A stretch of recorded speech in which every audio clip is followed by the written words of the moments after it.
Hello and welcome back or welcome to my channel. Today I'm going to be talking about Before the Coffee Gets Cold. This is a story about a cafe where people can go and journey to the past. They can only journey to the past for a short amount of time and they have to come back to the present before the coffee gets cold. The catch is that there's a lot of very specific rules about this. You can't just travel back to the past and go out of the cafe and visit the dinosaurs or something.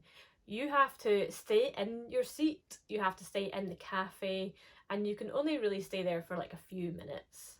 If you want to speak to someone from the past, they basically had to have visited the cafe for you to be able to visit them. Therefore, this magical coffee shop that transports you through time is a bit more annoying than it seems, and therefore not a lot of people will actually choose to journey to the past. The author of this book is actually a playwright, and he wrote this book originally as a play. He wrote this originally for a small, mostly female drama group, which is why so many of the characters are actually female. He later adapted this play into the novel that we have here.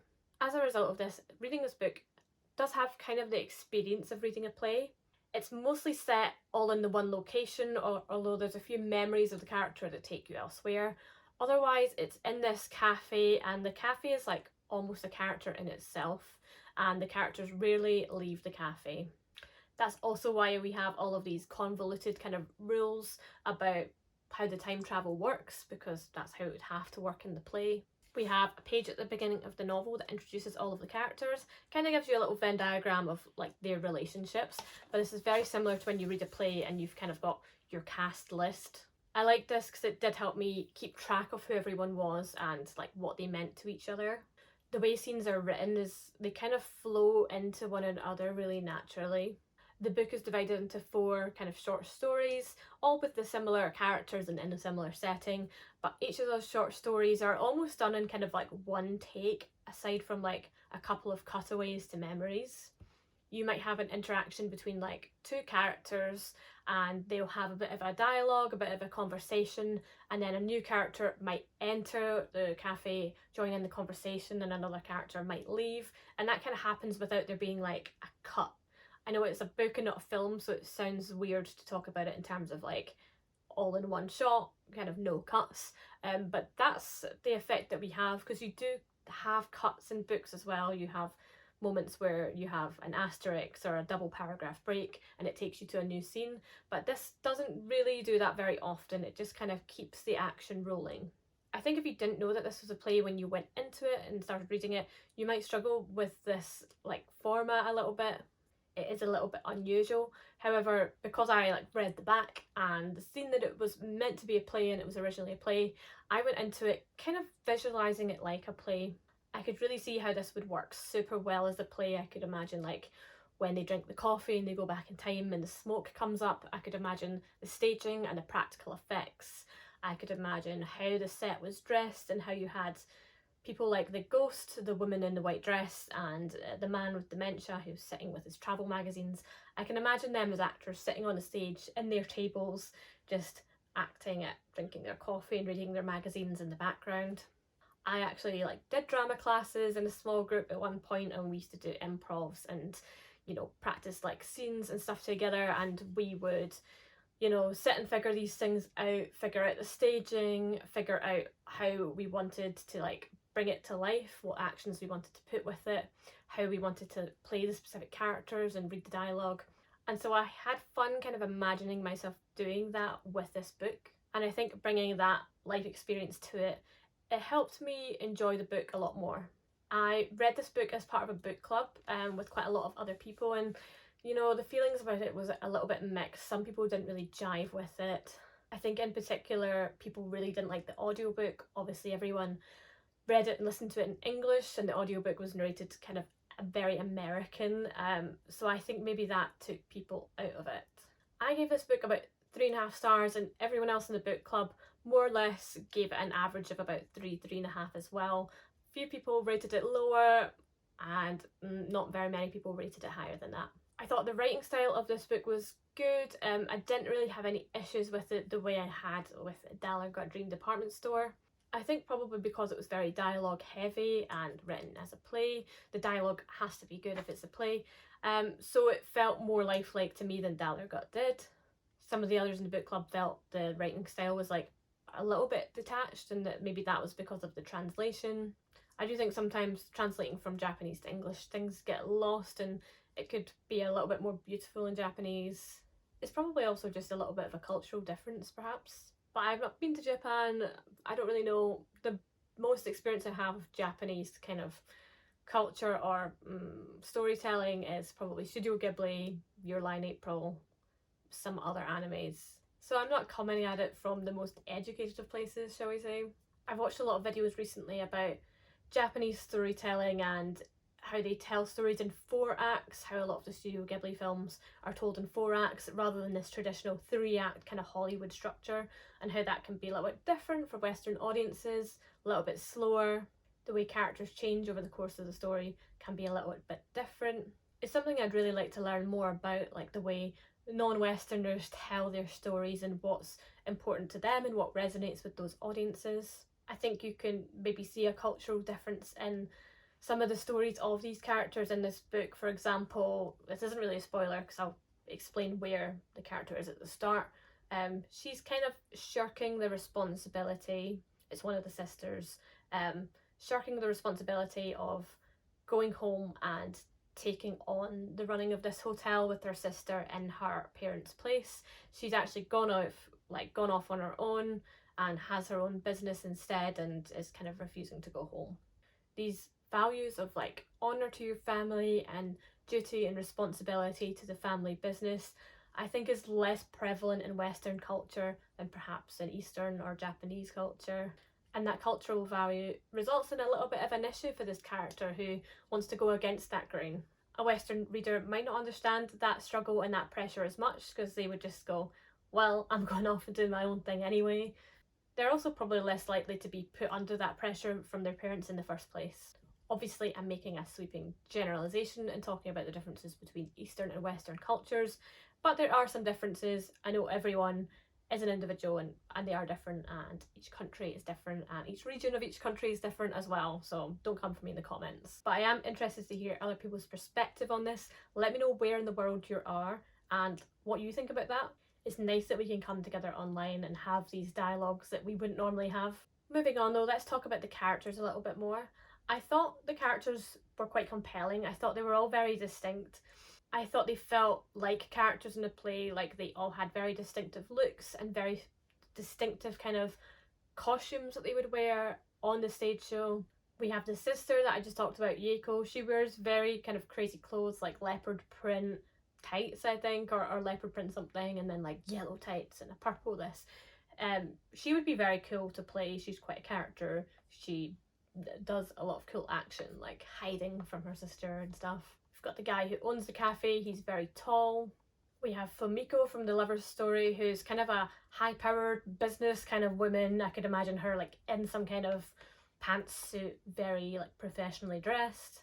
She's a very strong-willed character. And then her boyfriend, he's a little bit more quiet. He's got a scar. He's got these mannerisms that he does to kind of hide that scar. He's a very cerebral, intelligent kind of guy. They're all very distinct and they all feel like real people to me. The only one that doesn't feel that way is the ghost, the woman in the white dress, and that's kind of by design, so I'm not really mad at it. I do wish we'd got more answers about her story. We didn't get any answers here, but I think there's 3 more books in the series, and I think maybe they get to that in one of the future books. I'm going to get into some spoilers now, talk about some of the actual themes and the things that happened in this story. So the main theme and kind of message of this book is about how you can go back in the past, not necessarily to change the future, but to change your perspective of it and to change how you're looking at a situation.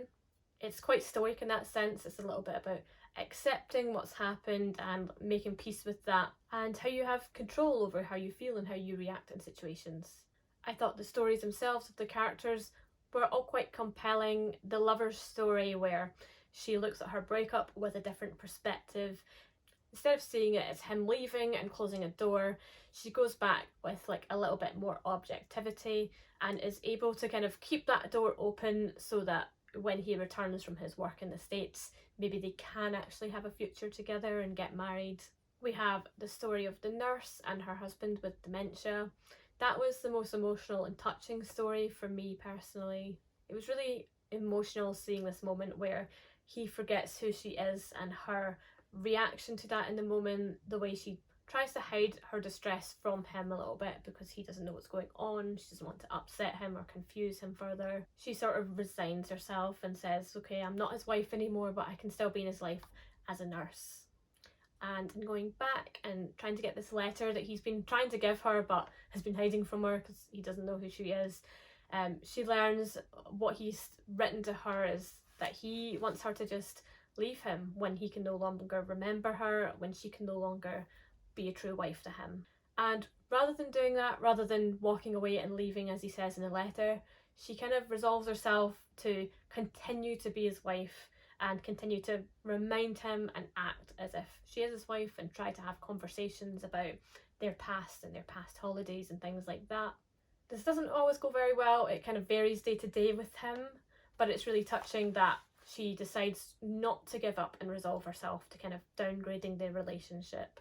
And I thought that was a really beautiful message, and something that a lot of people must go through and experience every day when their partners start to lose memory.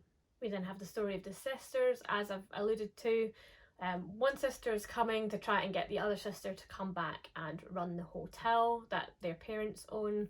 She thinks she's just trying to bring her back so that she can go off and follow her own dream, but in going back she learns that her sister actually just wants to run the hotel with her because she loves her.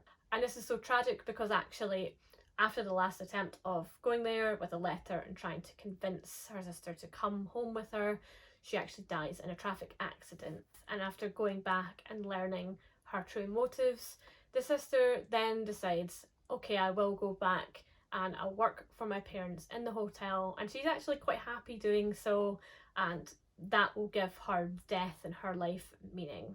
This story did frustrate me a little bit, just because if she hadn't been hiding from her sister and had actually had a conversation with her and read the letter earlier, she might have had that realisation before her sister had to die. Despite the fact that she goes back in the end, it just makes her sister's death feel like such a waste and so avoidable. I do get the message, but I almost would have preferred it if she'd doubled down and been like, well, this is what I wanted originally, so I'm going to stay true to that. I don't know, I feel like that also would have been a bit of a bitter ending, and that was the most hopeful ending we could have had, but it still made everything feel like a waste and very annoying. So that is a little bit frustrating. And then we have the final story of the mother and daughter. One of the characters, the wife of the owner of the cafe, is pregnant, but she's got a heart condition and she's basically going to die when she gives birth. Instead of going into the past, she then goes into the future to see her future child, if she made it and if it was worth her sacrifice. And she does, and she sees that. She sees her daughter and she's, happy. I think she's well, at least, but there's still, there's clues in the story that, the tragedy of her death has had an effect on her husband and on her future child. I thought this was quite a complex story. It's quite a complex moral idea of, whether you self-sacrifice to bring new life into the world, but then they'll be motherless when you could have saved yourself and saved the pain.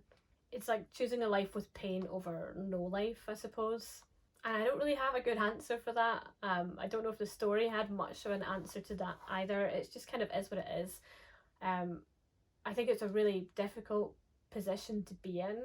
I can't imagine having to make that choice, and I can't imagine being her partner and watching her make this choice, because essentially as the husband, you are, or a wife if you're a lesbian I suppose, you're getting landed with the child in this moment of grief.